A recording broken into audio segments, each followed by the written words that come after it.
Hello, I'm Duncan Wells, and this is Stress-Free Motorboating.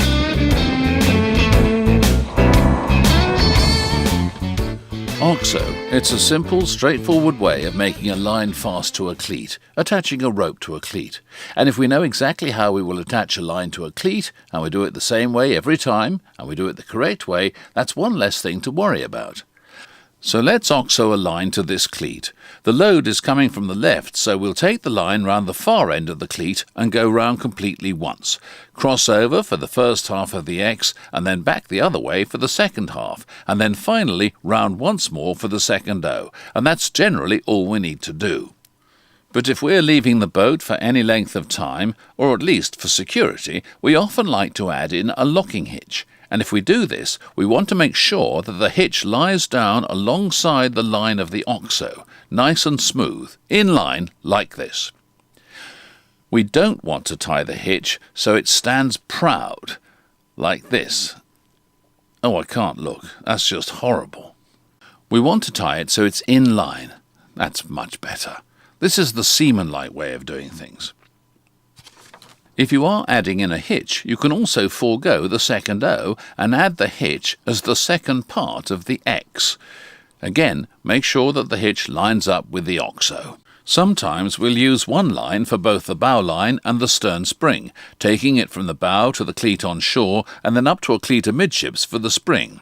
Here we wouldn't use a hitch, but simply an O with an X.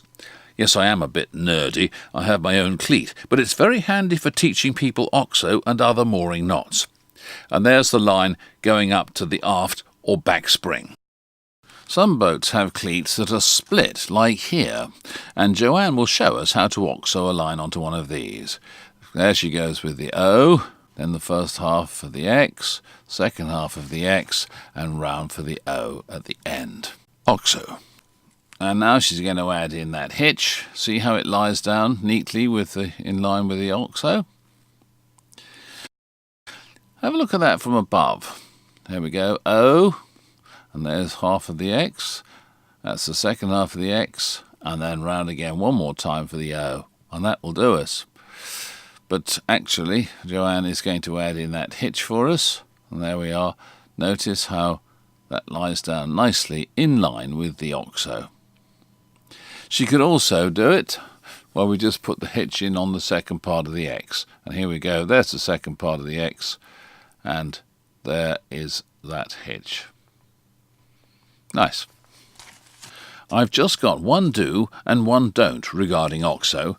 Do add in a hitch if you're using polyester braid rope, as it can slip. And one don't. Do not add a hitch into any line that you may want to release in a hurry. If you're moored against a harbour wall in a tidal port, you do not want to find yourself dangling because you've miscalculated the fall of the tide with no way to release your warps. I always use slipped lines when mooring to tidal quays, as I can adjust them and release them from on board. Finally, some say that big boats straining at their warps can tighten an OXO from the bottom up and that the hitch can seize. I've never experienced this, perhaps because I've never owned a boat that was big enough to do this.